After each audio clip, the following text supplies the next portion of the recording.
సభ్యులు మిత్రులు సుధీర్ రెడ్డి గారికి, అంబర్పేట్ శాసనసభ్యులు మిత్రులు కాలేరు వెంకటేష్ గారికి, పార్టీ సీనియర్ నాయకులు పెద్దలు క్యామ మల్లేశం గారికి, తమ్ముడు ఎర్రొల్ల శ్రీనివాస్ గారికి, ప్రశాంత్ రెడ్డి గారికి, కొత్తగా చైర్మన్ అయినటువంటి మన ఇబ్రాహీంపట్నం చైర్మన్ సుదర్శన్ రెడ్డి గారికి, లక్ష్మారెడ్డి గారికి, రామ్ నరసింహ గారికి, శ్రీనివాస్ రెడ్డి గారికి, చక్రవర్తి గారికి, ఇంకా పేర్లు ఏదైనా మర్చిపోతే తప్పట్టుకోవద్దు, రమణ గారికి, వేదిక మీద ఉన్న సీనియర్ నాయకులకు, రైతు సోదరులకు, మీడియా మిత్రులకు అందరికీ పేరు పేరున నమస్కారం. నరసింహ చెప్పినా కదా. అయితే ఈరోజు ఇక్కడ రాజకీయాలు కాదు, మేమేం నిజంగా రాజకీయాల కోసం రాలేదు, రైతుల కోసం వచ్చాం.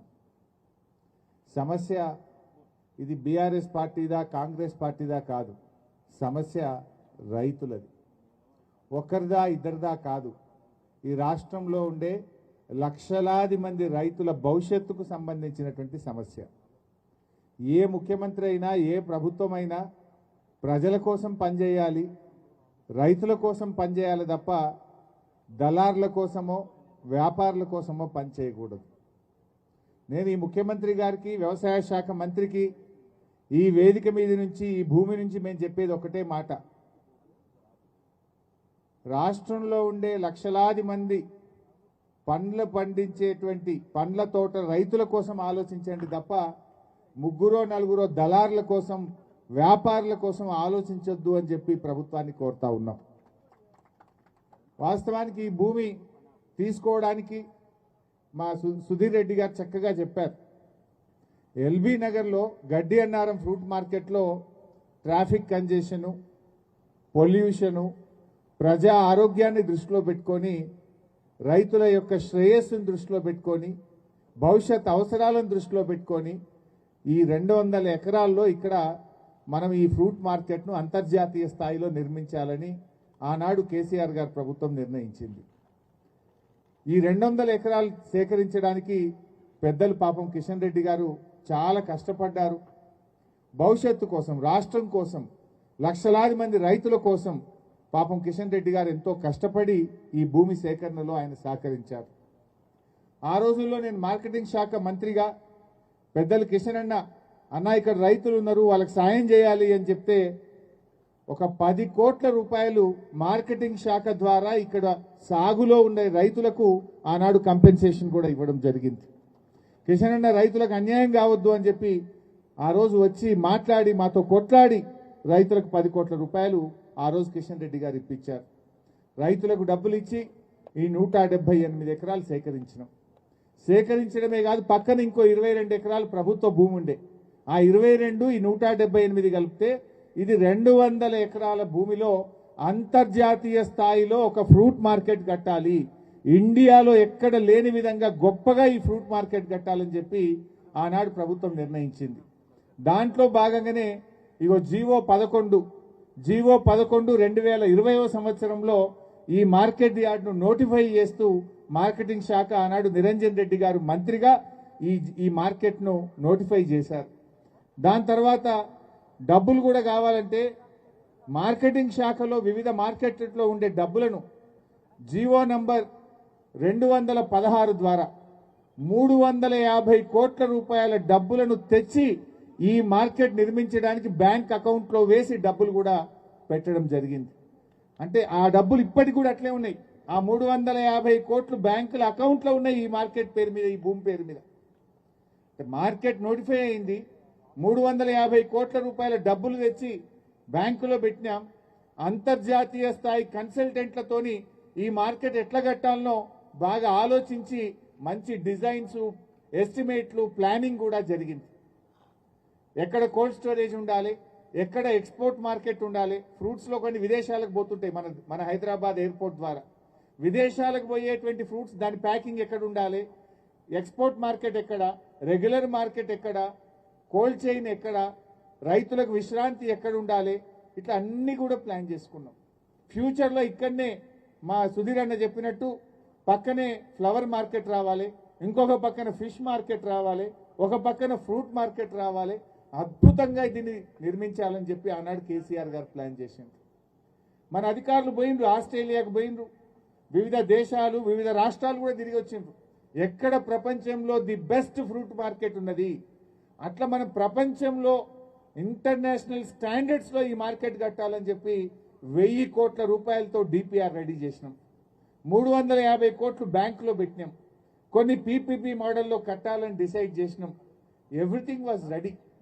భూసేకరణకు కూడా చాలా టైం పట్టింది. మధ్యలో 2 ఏళ్ళు కరోనా వచ్చింది. అయినా కూడా ఇది కట్టి తీరాల్సిందే. ఇది ఇప్పటికి కాదు, 100 ఏళ్ల భవిష్యత్తును దృష్టిలో పెట్టుకొని ఈ అంతర్జాతీయ స్థాయి ఫ్రూట్ మార్కెట్ ఇక్కడ కట్టాలని కేసీఆర్ గారు ప్రభుత్వం నిర్ణయించింది. ఎందుకంటే రాష్ట్రంలో లక్షల మంది రైతులు ఉన్నారు. మామిడి కానీ, సపోటా కానీ, రకరకాల పండ్లు పండించేటువంటి రైతులు ఉన్నారు. కొన్ని పండ్లు మహారాష్ట్ర నుంచి, కర్ణాటక నుంచి, ఇతర రాష్ట్రాల నుంచి కూడా మనకు దిగుమతి అవుతూ ఉంటాయి. ఈ ఔటర్ రింగ్ రోడ్ నుంచి చక్కగా ఫ్రూట్ మార్కెట్లకు వస్తాయి. సిటీల కాలుష్యం ఉండదు, లారీల గొడవ ఉండదు, ప్రజలకు ఇబ్బంది ఉండదు, ఆరోగ్యం దెబ్బతినదు, రైతులకు ఇబ్బంది ఉండదు, అందరికీ మేలవుతుందని చెప్పి ఇక్కడ మార్కెట్ కట్టాలని ఆనాడు కేసీఆర్ గారు నిర్ణయం తీసుకున్నారు. మరి ఏమైంది ప్రభుత్వానికి? డబ్బులు రెడీ, భూమి ready, design plan estimate ready, tender పిలిచి ముంగడి పోవాలి కదా. ఆనాడు నిరంజన్ అన్న, కిషన్ రెడ్డి గారు, మా సుధీర్ అన్న, అందరూ సబితక్క వచ్చి ఇక్కడే ఫౌండేషన్ స్టోన్ కూడా వేసిండ్రు. మార్కెట్కు కొబ్బరికాయ కూడా కొట్టిండ్రు, పైసలు తెచ్చిపెట్టిండ్రు. పని ముంగటి తీసుకుపోమంటే ఇప్పుడు భూమిని అమ్ముతామంటున్నారు. ఈ భూమిని మింగే కుట్ర చేస్తూ ఉన్నారు. ఈ భూమిని మాయ చేసే ప్రయత్నం చేస్తూ ఉన్నారు. ఈ 200 ఎకరాలంటే ఇందాక సబితక్క అన్నారు, కిషన్ అన్న అంటున్నాడు ఇక్కడ 15 కోట్లకు ఎకరం ఉంటుంది సార్ అంటున్నాడు. అంటే ఈ 200 ఎకరాలంటే 3000 కోట్ల విలువ కలిగిన భూమి. ఈ 3000 కోట్ల విలువ కలిగిన భూమిని టీజీఐఐసికి ఇచ్చి అక్కడి నుంచి తమ అనుయాయులకు కట్టబెట్టే ప్రయత్నం. మొన్ననే వచ్చిందట ఎవరో మద్రాస్కి వెళ్ళి బంటి చెప్తుండే, లీలా హోటల్లో చాలా లీలాలు జరిగినాయని చెప్తుండే. కేరళకి వెళ్ళి ఎక్కడి నుంచి ఎవరు వచ్చి భూమి చూసిపోయారట. ఆల్రెడీ కేరళకి వెళ్ళి కొందరు వచ్చేసి ఇదంతా దిగిందట, చూసిందట, లీలా హోటల్లో దిగిందట. కొంతమంది మనోళ్ళు పోయి మాట్లాడిందట. సో అయితే మనోళ్ళంటే మన పార్టీ వాళ్ళు కాదు, ఇక్కడ ఉండే ఎమ్మెల్యే గారు, ఇక్కడ ఉండేటువంటి నాయకులు, కాంగ్రెస్ నాయకులు పోయి వాళ్ళతో మాటలు ముచ్చట్లు అయినాయట. నేను అంటున్నా, రేవంత్ రెడ్డి గారు ఈ మార్కెట్ కడితే ఇక్కడ దాదాపు రోజు 25-30 వేల మంది రైతులు వస్తారు కదా. రోజు 25,000-30 వేల మంది రైతుల భవిష్యత్తు ముఖ్యమా? నువ్వు ఈ భూమిని 4 కంపెనీలకో 4 దళారులకో అడ్డదారిన కట్టబెట్టడం ముఖ్యమా? ఏది ముఖ్యము? ఒక ముఖ్యమంత్రి దళారుల కోసమో వ్యాపారుల కోసం పనిచేస్తాడా? లక్షలాది మంది రైతుల భవిష్యత్తు కోసం ఆలోచన చేయాలన్నా ముఖ్యమంత్రి? ఇప్పుడు నువ్వేం చేసినావు? ఈ భూమి టీజీఐసికి ఇస్తా, ఆన్నెన్నో గుట్టల పొన్న దిల్ భూములు ఉన్నాయి, ఆడ మీకు ఇస్తా అని అంటుండట. ఆ దిల్ భూముల సంగతి తెలియదా మనకు? ఆ దిల్ భూముల మీద ఆంధ్రప్రదేశ్ ప్రభుత్వం, ఈ దిల్లో మాకు కూడా వాటా ఉంది, ఈ దిల్ భూములు షెడ్యూల్ 9 కింద ఉంటాయి. దిల్ అంటే దక్కన్ ఇన్ఫ్రాస్ట్రక్చర్ లిమిటెడ్. ఇది ఏపీ హౌసింగ్ బోర్డులో ఒక సంస్థ. దిల్ ఏపీ హౌసింగ్ బోర్డులో భాగంగా ఈ దక్కన్ ఇన్ఫ్రాస్ట్రక్చర్ లిమిటెడ్ అనేటువంటిది కూడా ఒక ప్రభుత్వ కార్పొరేషన్. ఆ భూములు రాష్ట్రం విడిపోయినప్పుడు ఆంధ్రప్రదేశ్ ఏమంటుంది? ఈ ఏపీ హౌసింగ్ బోర్డు భూముల్లో, ఈ దిల్ భూముల్లో మాకు కూడా వాటా ఉంటుంది, జనాభా ప్రాతిపదికన ఈ భూముల్లో మా లెక్క మాకు రావాలి అని చెప్పి కేంద్ర ప్రభుత్వం దగ్గర ఫిర్యాదు చేసిండ్రు.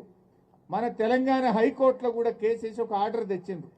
ఇలా థర్డ్ పార్టీ ఇంట్రెస్ట్ను క్రియేట్ చేయొద్దు, థర్డ్ పార్టీకి భూములు కేటాయించొద్దు అని హైకోర్టు ఆల్రెడీ ఆర్డర్ ఇచ్చింది. ఆ భూములు ముట్టద్దు అని చెప్పినాక ఇప్పుడు ఏం చేస్తుండ్రు? ఈ భూమి మొత్తం మేము ఎవరికో దళారులకు అప్పచెప్తాం, మీరు పోయి ఆ దిల్ భూములలో మార్కెట్ కట్టుకోండి అంటుండ్రు. అంటే ఆ భూమి వచ్చేది లేదు, మార్కెట్ కట్టేది లేదు. ఇది మాత్రం అమ్ముక దొక్కుతాం. ఇప్పుడు ఆ దిల్ భూములలో ఎంత పంచాయతీ ఉన్నది? ఆడెన్నో 233 ఎకరాలు ఇస్తున్నాం మీకు అని అన్నారు. అందులో ఆల్రెడీ ఓఆర్ఆర్లో 33 ఎకరాలు పోయింది. అందులో ఒక గుడి ఉన్నది, 25 ఎకరాలలో గుడి ఉన్నది ఆ భూములల్లో. అందులోకెళ్ళే ఒక రోడ్డు పోతున్నది. అందులోనే 4 ఎకరాలలో సబ్ రిజిస్ట్రేషన్ ఆఫీస్కు శాంక్షన్ చేసిండ్రు. అందులో పాపం ఇందాక 2 మహిళలు మాట్లాడింది కదా, వీళ్ళు మాట్లాడింది ఈ భూమి గురించి కాదు, ఆ భూమి గురించి. ఆ భూమిలో ఒక 40-50 ఎకరాల ఎస్సీలు ఎంక్రోచ్మెంట్ ఉన్నారు. ఎంక్రోచ్మెంట్ అంటే వాళ్ళు అక్కడ సాగు చేసుకొని బతుకుతున్నారు. ఆ అమ్మ మాట్లాడింది ఈ అమ్మ మాట్లాడింది అదే. ఈ భూమి గురించి కాదు, ఈ భూమిలో ఆల్రెడీ డబ్బులు ఇచ్చేసినాం, ఇక్కడ రైతులకు ముట్టినా ఇక్కడ ఇబ్బంది లేదు. వాళ్ళన్నది ఏంటంటే అక్కడ మార్కెట్ పెడతామంటున్నారు, అందులో మేము ఏండ్ల తరబడి సాగు చేసుకొని బతుకుతున్నాము, మాకు డబ్బులు ఇవ్వాలని ఆ ఎస్సీ రైతులు అడుగుతా ఉన్నారు. ఇప్పుడు అందులో ఎన్ని కిరికిర్లు. హైకోర్టులోనేమో ఒక ఆర్డర్ ఉన్నది, కేంద్ర ప్రభుత్వం దగ్గర ఆంధ్రప్రదేశ్ ఫిర్యాదు ఉన్నది. ఈ ఎస్సీ రైతులు మాకంట్లో మేము కబ్జా మీద ఉన్నాం, మాకు పైసలు రావాలని ఎస్సీ రైతులు అడుగుతున్నారు. అందులోనే గుడి ఉన్నది, అందులో మధ్యలోకెళ్ళి ఒక రోడ్డు పోతున్నది. అంటే అది అయ్యేది కాదు, పోయేది కాదు. మళ్ళా ఢిల్లీలో ఏమంటున్నారు, హౌసింగ్ బోర్డు వాళ్ళు 1500 కోట్లు కట్టమని మార్కెటింగ్ శాఖను అడుగుతున్నారట. ఇదేమో మార్కెటింగ్ శాఖ తన సొంత పైసలు పెట్టి 10 కోట్లు పెట్టి ఈ భూమి కొన్నది మార్కెటింగ్ శాఖ. ఈడ అంతర్జాతీయ మార్కెటింగ్ వ్యవస్థ నిర్మాణానికి 350 కోట్ల డబ్బులు డిపాజిట్ చేసి పెట్టింది మార్కెటింగ్ శాఖ. భూమిని ఆగం చేస్తారట, మనకు చెట్ల పొన్న గుట్టల పొన్న పొమ్మంటారు. ఆ గుట్టలలో హైకోర్టు కేసు ఉన్నది, ఆంధ్రప్రదేశ్ పంచాయతీ ఉన్నది, ఎస్సీల పంచాయతీ ఉన్నది, అందులో గుడి ఉన్నది, మడిమిట్లకెళ్ళి రోడ్డు ఉన్నది. అంటే ఇది అయ్యే ముచ్చట కాదు. మార్కెట్కు మంగళం, భూమి మాత్రం కథ, భూ బకాసారులో మయం చేసే కథ ఇది. అంటే ఈ భూమి మీద కన్ను పడ్డది. సబితకు అన్నట్టు సూర్యుడు చుట్టూ భూమి తిరిగితే రేవంత్ రెడ్డి భూమి చుట్టూ తిరుగుతుండు. రేవంత్ రెడ్డి భూమి చుట్టే తిరుగుతుండు, ఆడ భూమి కనబడ్డది మాయమిగా. ఇప్పుడు ఈ భూమి మీద కన్ను పడ్డది. ఇది మంచిగా కట్నే ఇల్లు పెట్టిన పోయే వాళ్ళకి తయారున్నది. ఇంట్లో ఉన్న ఇబ్బందులన్నీ తీసేసి మంచిగా మార్కెట్ కడదామని దీన్ని తయారు పెడితే దీని మీద కన్ను పడ్డది. ఇక మార్కెట్ ఏమన్నా కానీ ఆ మార్కెట్ కట్టినా కట్టకుండా అభ్యంతరం అది అయినప్పుడు అవుతుంది, కానీ ఇప్పుడైతే దీన్ని అయితే లేపుకుందామని. అందుకే ఎవడో వచ్చిందట కేరళకి వెళ్ళి చెన్నైకి వెళ్ళి వచ్చి దీన్ని చూసిపోయాడట సాయంత్రం పూట సీకట్ల. ఇది ఏమో ప్రయత్నము. ఆ గుట్ట మీద కడితే అవుతుందా? ఆ గుట్ట మీద వాళ్ళకే ఆ కోల్డ్ స్టోరేజ్ వాళ్ళకో లేదా ఆ ప్రాసెసింగ్ వాళ్ళకో ఆ గుట్ట మీద వాడు కట్టుకుంటాడు ప్రైవేట్ వాడు. వీళ్ళు రైతులు కదా. రైతులు ముఖ్యమా, దళారులు వ్యాపారులు ముఖ్యమా? నీకు నువ్వు రైతుల పక్షాన ఉంటావా, దళారుల పక్షాన ఉంటావా? దళారులకే దిల్లు భూములు ఇయ్యడు, ఎందుకంటే అది నడవదు కేసు. అది కేసు ఉంది, దానికి తెలుసు. అందరికంటే ఎక్కువ రేవంత్ రెడ్డికి తెలుసు. ఆ దిల్ భూములు ఇప్పట్లో పంచాయతీ దిగది, ఆ భూములు ఇప్పట్లో చేతికి రావు. ఇది మాత్రం క్లియర్ ఉన్నది. దీన్ని లేపకపోదాం, దీన్ని తమ అనుయాయులకు కట్టబెడదామనేటువంటి ఒక కుట్ర. అందువల్ల రేవంత్ రెడ్డి నిజంగా నువ్వు ప్రాసెసింగ్ ప్లాంట్లు పెట్టాలంటే దిల్ భూముల్లో పెట్టు. ఇక్కడ మాత్రం అంతర్జాతీయ స్థాయిలో ఇక్కడ ఫ్రూట్ మార్కెట్ను తప్పకుండా నిర్మించాల్సిందే. ఇది ఎంతోమంది నిజానికి గడ్డి అన్నారంలో కానీ మహేశ్వరంలో కానీ కొన్ని వేల మంది బతుకుతూ ఉంటారు. వేల మంది ఈ మార్కెట్ మీద హమాలీలు కావచ్చు, రిటైలర్స్ కావచ్చు, ప్యాకింగ్ వాళ్ళు కావచ్చు, ప్రత్యక్షంగా పరోక్షంగా వేల మంది దీని మీద జీవనాధారం ఉంటుంది. లక్షల మంది రైతుల భవిష్యత్తు దీని మీద ఉంటుంది. వేల మంది ప్రజల బతుకుదెరువు ఆలోచిస్తావా? లక్షల మంది రైతుల బతుకుదెరువు ఆలోచిస్తావా? నలుగురు దళారులకు ఈ భూమిని అప్పజెప్పి నీకు వచ్చే కమిషన్ల గురించి ఆలోచిస్తావా అని మేము అడుగుతా ఉన్నాం. రైతుల్ని కూడా వదిలిపెట్టావా నీ కమిషన్ల కోసం? చివరికి రైతుల భూముల మీద కూడా నీకు కన్నుబడితే ఏమవుతుంది? ఈ రాష్ట్రం ఎటుపోతుందో ఒక్కసారి అలా ఆలోచించాల్సిన అవసరం ఉంది. అందుకే ఈ వేదిక నుంచి ప్రభుత్వాన్ని విజ్ఞప్తి చేస్తున్నాం. కబ్జాలకు కాదేది అన్నట్టు నువ్వు చివరికి రైతులను మార్కెట్ యార్డ్ భూముల మీద కూడా నీ దృష్టి పడ్డది. ఈ భూమి ఆల్రెడీ మార్కెట్ యార్డ్ మార్కెటింగ్ శాఖ నోటిఫై చేసింది. మార్కెటింగ్ శాఖకు ఈ భూములు అప్పజెప్పడం జరిగింది. మార్కెటింగ్ శాఖ ఆధ్వర్యంలో ఇక్కడ ఫౌండేషన్ స్టోన్ వేయడం జరిగింది. మార్కెటింగ్ శాఖ ఆధ్వర్యంలో 350 కోట్ల నిధులు సమీకరణ చేయడం జరిగింది. మార్కెటింగ్ శాఖ ఆధ్వర్యంలో 1000 కోట్ల రూపాయలతో ప్రణాళిక సిద్ధం చేయడం జరిగింది. దాన్ని ముందుకు తీసుకుపోండి, రైతుల భవిష్యత్తు ఆలోచించండి. నువ్వే అంటున్నావు కదా నిన్న ఇవాళ పంట మార్పిడి అంటున్నావు. మరి కూరగాయలు పండించే రైతులు, పండ్లు పండించే రైతుల కోసం ఇంకా మంచి మార్కెట్ కట్టాలని ఆలోచన చేస్తావా? ఉన్న మార్కెట్ను ఆగం చేస్తావా? ఉన్న మార్కెట్ను లేకుండా భూములను కబ్జా పెడతావా? నువ్వు చెప్పే పంట మార్పిడికి నువ్వు చేసే పనేమున్నది? మార్కెట్ బాగా కట్టి ఇంటర్నేషనల్ ఎక్స్పోర్ట్ చేయడానికి వసతులు కల్పించి రైతుల్ని ప్రోత్సహించి రైతుల్ని అధిక ఆదాయం వచ్చే వైపు తీసుకుపోవాలంటే నువ్వు ఆ దిల్ భూములలో ఇరికిచ్చి హైకోర్టు కేసులలో ఇరికిచ్చి మార్కెట్ను ముందుకు పోకుండా చేసేటువంటి కుట్ర జరుగుతూ ఉంది. అందువల్ల ఇవాళ రైతు సోదరుల పక్షాన రైతుల కోసం మేము ఇక్కడికి వచ్చాం. చాలా రోజుల నుంచి పెద్దలు కిషన్ రెడ్డి గారు అసెంబ్లీ జరిగేటప్పటి నుంచి అడుగుతా ఉన్నారు, ఈ భూమి ఇక్కడ మార్కెట్ను మనం కాపాడాలి, మనం పోరాడాలి.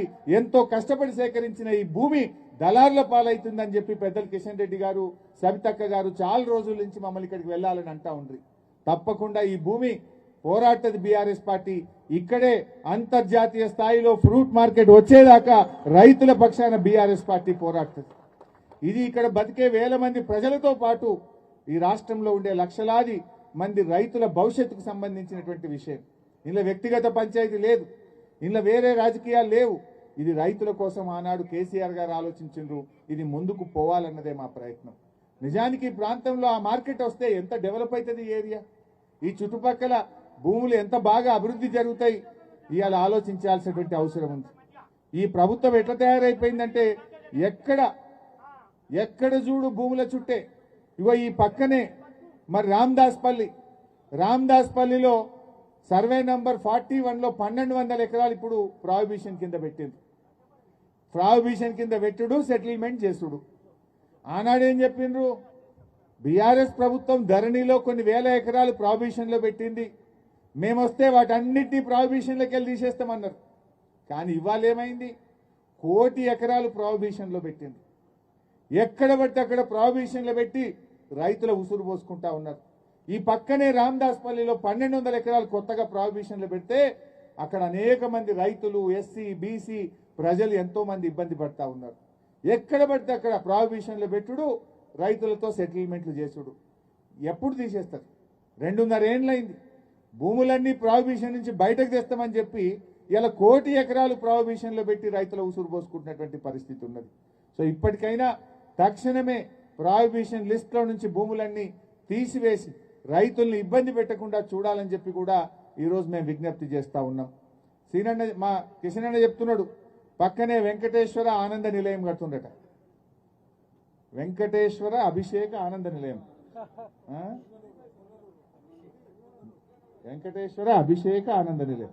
అభిషేక్ అంటే వాళ్ళు, ఆనంద అంటే వాళ్ళు. 12 ఎకరాలు పెట్టిరట కబ్జా. వెంకటేశ్వర అభిషేక ఆనంద నిలయం. పైసలేమో చెందాలి, ఎవ్వరికి చూసినా ఎవరిని ఇడిచిపెట్టేది లేదు. ఇక చిన్నోని పెద్దోని మొత్తం వెంకటేశ్వర అభిషేక ఆనంద నిలయం. మరి అభిషేక్ ఎవలో, ఆనంద్ ఎవలో, దేవుని పేరు చెప్పి కూడా వసూలు చేస్తే ఇంకా దేవుడు ఊకుంటాడా? అవన్నీ పాపం ఉత్తగానే పోదు. దేవుణ్ణి పేరు పెట్టి కూడా వసూలు చేస్తే, దేవుని పేరు పెట్టి కూడా భూములు కబ్జా చేస్తే దేవుడు ఊకోడు, తప్పకుండా తగిన శాస్తి చేసి తీరుతాడు. అయితే ఈరోజు నేను ఒకటే విషయం, ముఖ్యంగా మేము వీడికి వచ్చిన ఉద్దేశం కూడా ఈ మార్కెట్ కట్టాలని. మేము వ్యవసాయ మంత్రి తుమ్మల గారిని, ముఖ్యమంత్రి రేవంత్ రెడ్డి గారిని డిమాండ్ చేస్తున్నాం. ఎలాంటి బేషిజాలు వద్దు. మేము రాజకీయాల కోసం మాట్లాడతలేం, రైతుల పక్షాన మాట్లాడుతున్నాం. తుమ్మల గారు రైతు పక్షపాతి. మీరుండగా ఈ రకంగా జరగడాన్ని మేము ఒప్పుకోం. అవసరమైతే ముఖ్యమంత్రి గారి మీద పోరాడండి, తిరగబడండి. ఇక్కడే అంతర్జాతీయ స్థాయిలో ఫ్రూట్ మార్కెట్ కట్టి మీరు నిజమైన రైతు బిడ్డగా తుమ్మల గారు నిలవాలని చెప్పి కూడా ఈ సందర్భంగా నేను కోరుతా ఉన్నా. ఎందుకంటే ఆయన స్వయంగా ఒక రైతు తుమ్మల గారు. మరి మీరు ఆ దిల్ భూముల్లో తీసుకుపోయి మార్కెట్ యార్డ్ పెడితే ఆ కోర్టు పంచాయతీ దేవుతుందా? ఆడ దేవుని పంచాయతీ ఉండే దేవుడు గుట్టనే ఉండే. అందులో ఎస్సీలు ఆల్రెడీ కబ్జాల పాపం వాళ్ళు బతుకుతూనే ఉండ్రి. ఎందుకు పంచాయతీలు ఇరికిస్తారు? కావాలంటే ప్రాసెసింగ్ వాళ్ళని అడిగి పంపుండ్రి, అయినాడు అవుతుంది. ఇక్కడ మాత్రం మార్కెట్ కట్టుండ్రి. ఇప్పటికే పాపం వాళ్ళు ఇబ్బంది పడుతున్నారు రైతులు. మన రైతులకు అధిక ధర రావాలంటే అంతర్జాతీయ స్థాయిలో మార్కెట్ రావాలి, దానికి కావాల్సిన ప్యాకింగ్ యూనిట్లు రావాలి, దానికి కావాల్సిన ఇన్ఫ్రాస్ట్రక్చర్ రావాలి. డబ్బు రెడీగా ఉంది, ఎస్టిమేట్ రెడీగా ఉంది, ప్లాన్ రెడీగా ఉంది. కనుక తుమ్మల గారు వెంటనే టెండర్లు పిలవండి, ఇక్కడ మార్కెట్ నిర్మాణాన్ని ప్రారంభించాలి. లేకుంటే మాత్రం బీఆర్ఎస్ ఊరుకోదు. ఎంత దూరమైన పోరాటం రైతుల పక్షాన నిలబడతామని చెప్పి మనవి చేస్తూ, ఇది మా ప్రారంభం మాత్రమే. ఇవాళ ప్రభుత్వాన్ని యొక్క కనునిప్పు జరగాలని, నిజాలు ప్రజలకు తెలవాలని రైతుల పక్షాన ఈరోజు ప్రారంభం చేస్తున్నాం. ఈ మార్కెట్ జరిగేదాకా కూడా బీఆర్ఎస్ పార్టీ రైతుల పక్షాన ఉంటుందని ఈ సందర్భంగా తెలియజేస్తూ, మా ఎస్సీ రైతుల అమ్మలు ఏదైతే దిల్ భూముల్లో మేము చాలా రోజుల నుంచి ఉన్నామన్నారు, ఆడ మార్కెట్ వచ్చింది. ఆడ మార్కెట్ అయితే రానియం, కానీ అక్కడ ప్రాసెసింగ్ ప్లాంట్లు వచ్చినా ఏదొచ్చినా మీ భూమి మీకు దక్కేటట్టు లేదా మీకు తగిన నష్టపరిహారం వచ్చేటట్టు మీకు కూడా బీఆర్ఎస్ పార్టీ అండగా ఉంటుందని చెప్పి ఆ ఎస్సీ రైతులకు కూడా నేను ఈ సందర్భంగా హామీ ఇస్తూ అందరికీ నమస్కారం. జై తెలంగాణ.